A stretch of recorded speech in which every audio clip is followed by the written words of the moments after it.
Bertepatan dengan perayaan Natal dan Tahun Baru pada 30 Desember tahun 1982, seorang anak perempuan bernama Katie Beers lahir di Bayshore, New York.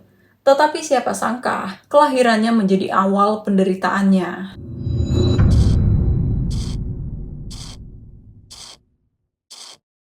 Sebelum kita lanjut, jangan lupa subscribe, aktifkan notifikasinya, biar nggak ketinggalan kisah-kisah kelam berikutnya. Sekarang, duduk nyaman, kita mulai ceritanya. Setiap orang punya masa kecil. Ada yang dipenuhi kasih sayang, ada pula yang dipenuhi luka. Sayangnya Katie tumbuh dalam keadaan sulit, bahkan sejak hari-hari awal kehidupannya. Di Bayshore, Katie tinggal bersama ibunya Marilyn Beers dan kakak tirinya yang bernama John. Ayahnya meninggalkannya saat Katie masih dalam kandungan. Semenjak itulah, kehidupan mereka menjadi semakin sulit, sampai ibunya mengalami depresi. Di tengah kehancuran rumah tangganya, Marilyn harus tetap bekerja untuk memenuhi kebutuhan mereka. Tetapi pada akhirnya, Marilyn menyerah. Saat Katie berusia 2 bulan, Marilyn memberikan hak asuh Katie kepada seorang perempuan bernama Linda. Semenjak itulah Katie tinggal bersama orang tua angkatnya. Keluarga yang memberikan kehidupan lebih layak untuk Katie daripada apa yang bisa diberikan Marilyn. Tetapi seiring waktu, Linda dan suaminya mulai memperlakukan Katie seperti budak mereka. Katie harus mengerjakan semua pekerjaan rumah dan gak boleh bermain seperti anak-anak lainnya. Semasa kecilnya, Katie sama sekali gak punya teman. Dia lebih sering sendirian atau termenung di kamarnya. Selama tinggal bersama orang tua angkatnya juga, Katie gak hanya diperlakukan seperti budak. Pada satu kesempatan saat dia berusia 2 tahun, ayah angkatnya, Sal Inhaler, memaksanya untuk melakukan perbuatan gak senonoh. Saat itu Katie terlalu takut untuk buka suara. Sal selalu mengancam akan menghabisinya jika Katie berani menolak kemauannya. Perbuatan itu terus terjadi, sampai akhirnya saat Katie berusia 7 tahun, dia udah gak tahan lagi.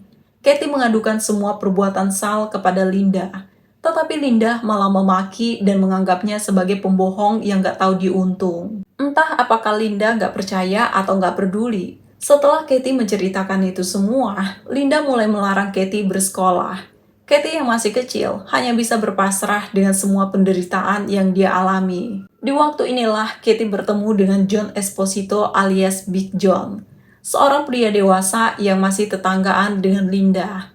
John juga berteman dengan Linda. Dia tahu pasti bagaimana perlakuan Linda dan suaminya kepada Katie. Walaupun John bukan teman sebayanya, Katie merasa nyaman menghabiskan waktu bermain bersama John. Beberapa kali, John sering mengajak Katie bermain bersama untuk sedikit memberi hiburan. Di saat Katie menganggap John sebagai satu-satunya orang yang dia percayai dan sayangi di masa kecilnya yang suram penuh tekanan, John justru memiliki rencana licik di balik semua kebaikannya.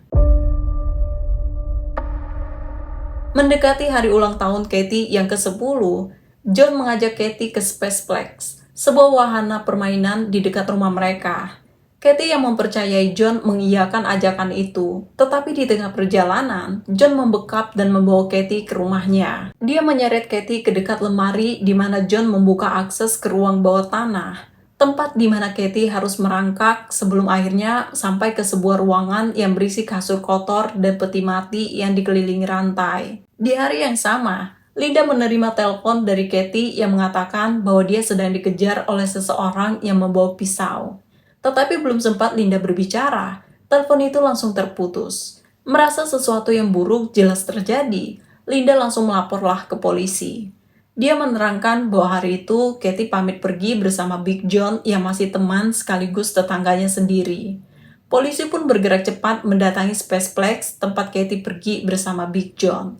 Tetapi petugas sama sekali nggak menemukan tanda-tanda atau jejak Katie di sana. Seolah Katie nggak pernah berada di sana.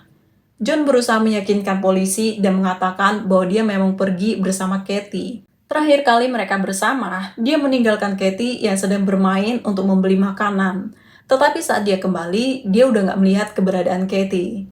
Nggak ditemukannya jejak keberadaan Katie di Spaceplex dan pesan suara dari Katie membuat tim kepolisian merasa ada sesuatu yang janggal. John mengaku bersama Katie, tapi penyelidikan menunjukkan seolah Katie nggak pernah berada di sana. Polisi juga merasa heran bagaimana mungkin Katie yang berusia 9 tahun bisa lepas dari si penculik, melakukan panggilan telepon, dan meninggalkan pesan dengan penjelasan yang cukup detail tentang apa yang terjadi. Di sisi lain, Katie yang terkurung mencoba segala macam cara untuk bebas dari kurungan peti itu.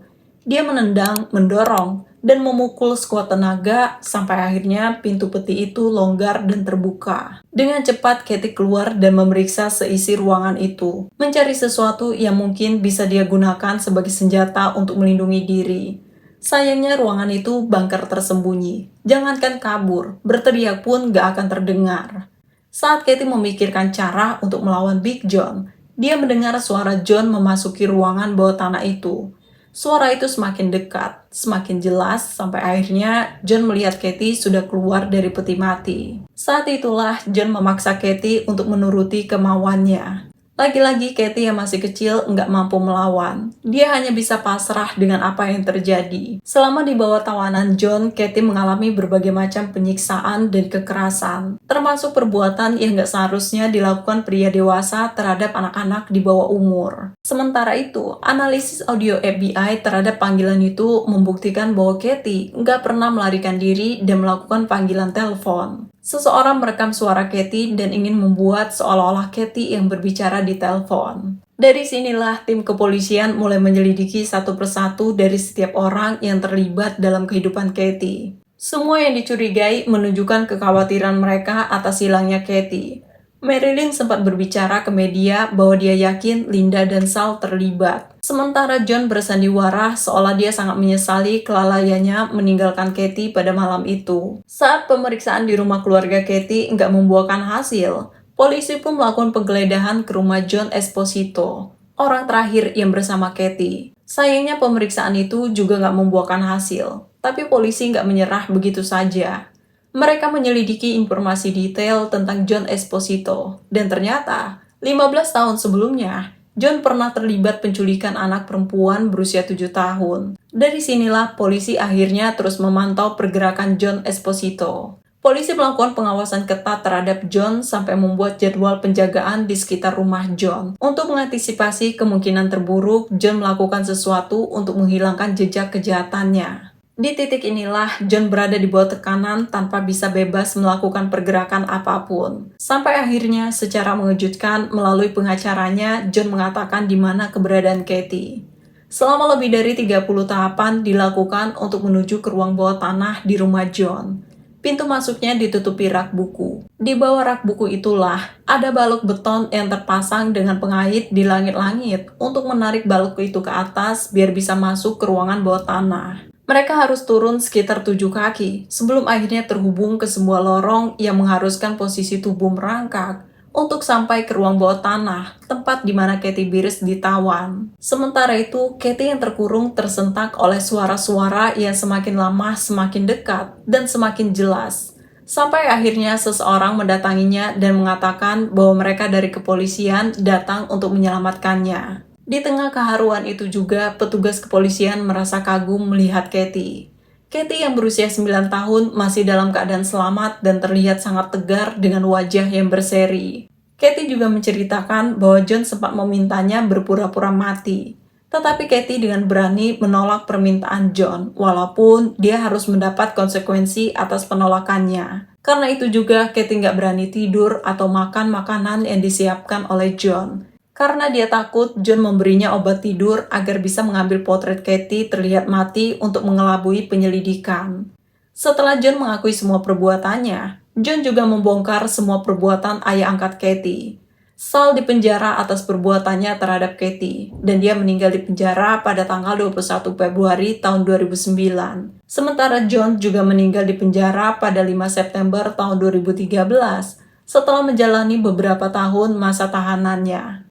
Karena orang-orang terdekat Katie justru menjadi sumber ancaman baginya, Katie dialihkan ke panti asuhan. Dia akhirnya diadopsi keluarga baru yang benar-benar menyayangi dan memperlakukannya dengan baik. Lalu, setelah semuanya berlalu, Katie tetap menjalin hubungan baik dengan kepala penyelidik yang gak pernah berhenti dan melakukan segala macam cara untuk menemukannya. Pada akhirnya, Katie berhasil melalui masa sulitnya dan tumbuh menjadi perempuan yang menginspirasi. Selain menjadi penulis, Katie juga bekerja di Kantor Pusat Nasional Anak Hilang dan Tereksploitasi.